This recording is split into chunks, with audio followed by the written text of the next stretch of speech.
അൻവർ UDF-ലേക്ക് വരുമോ ഇല്ലയോ എന്നുള്ളതല്ല ഇവിടുത്തെ പ്രശ്നം. പിണറായി സത്തിനെതിരായിട്ട് സംസാരിച്ച ഒരാളുടെ ട്രാക്ക് തെറ്റായി പോകുന്നതാണ് ഇവിടുത്തെ പ്രശ്നം. അത് അദ്ദേഹത്തോട് സൂചിപ്പിച്ചു. അല്ല, ഞാൻ പറയട്ടെ, അല്ലല്ല, UDF-ലേക്ക് വരുന്നത് വേറെ വിഷയമാണ്.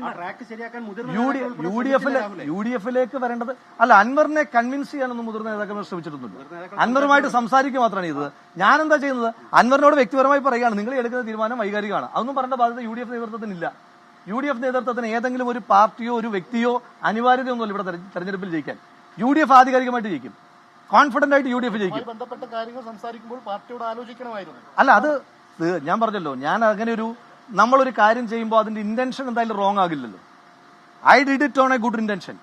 പാർട്ടി പറയുകയാണ് തെറ്റാണെന്ന് പറഞ്ഞാൽ ഇത് തെറ്റാണ്. അല്ല, പാർട്ടി അത് തെറ്റാണെന്ന് പറഞ്ഞാൽ നേതാക്കന്മാർ പരസ്യമായി പറഞ്ഞു കഴിഞ്ഞാൽ അതാണ് അതിന്റെ ശരി, അതാണ് എന്റെ നിലപാട്, അത് പാർട്ടി തെറ്റാണെന്ന് പറഞ്ഞ രാഹുൽ അല്ല ശരി, പാർട്ടി തെറ്റാണെന്ന് പറഞ്ഞാൽ രാഹുലാണ് തെറ്റ്, പാർട്ടി ശരിയാണെന്ന് പറഞ്ഞാൽ രാഹുലാണ് ശരി. അതെന്താ, എനിക്ക് തെറ്റുപറ്റാത്ത ആളാണ്? എനിക്കെന്താ തെറ്റുപറ്റാത്ത ആളാണ്? നിങ്ങള് സഹോദര, നിങ്ങൾ തിരിച്ചും മറിച്ചും, ഞാൻ രാവിലെ പറഞ്ഞൊരു കാര്യമുണ്ട്, തിരിച്ചും മറിച്ചും ഗരുഡൻ തൂക്കം തൂക്കിയാലും പാർട്ടിക്കെതിരായിട്ട് ഒരു വാക്ക്, ഒരു കുത്തൊരു കോമ എന്റെ നാവിൽ നിന്ന് കിട്ടണമെങ്കിൽ ഇത്തിരി പ്രയാസപ്പെടുന്നതല്ല. പാർട്ടിക്കെതിരായിട്ട് എന്റെ ഭാഗത്തുനിന്ന് അങ്ങെത്ര പ്രൊവോക്ക്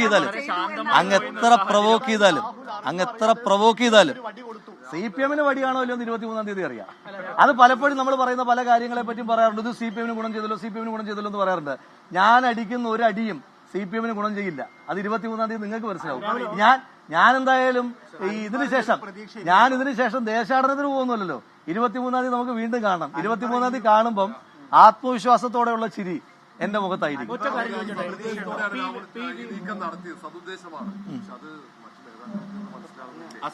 അല്ല, അവർക്കത് ശരിയല്ല എന്ന് തോന്നിയാൽ അങ്ങ് പറഞ്ഞല്ലോ, അങ്ങയോട് ഞാൻ പറഞ്ഞല്ലോ, ഞാൻ നേരത്തെ പറഞ്ഞല്ലോ, ഞാൻ പറയാൻ തീരുമാനിച്ച വാക്കുകൾക്ക് അപ്പുറം ഒരു വാക്ക് എന്നിൽ നിന്ന് കിട്ടുമെന്ന് ഇത്രയും കാലത്ത് അടുപ്പത്തിട്ടുണ്ടെങ്കിൽ അങ്ങനെ തെറ്റിദ്ധാരണ ഉണ്ടെങ്കിൽ എനിക്ക് അങ്ങയുടെ സഹതാപം മാത്രമേ ഉള്ളൂ. ഫോണിൽ ബന്ധപ്പെടാം, അങ്ങനെ പല സാധ്യതകളുണ്ട് ഇപ്പോഴത്തെ കാലത്ത്. പക്ഷെ നേരിട്ട് ഈ രാത്രിയിൽ ഇപ്പൊ നേരത്തെ എനിക്ക് നേരിട്ട് സംസാരിക്കണം തോന്നി, അതുകൊണ്ടാണ്. ഓക്കെ,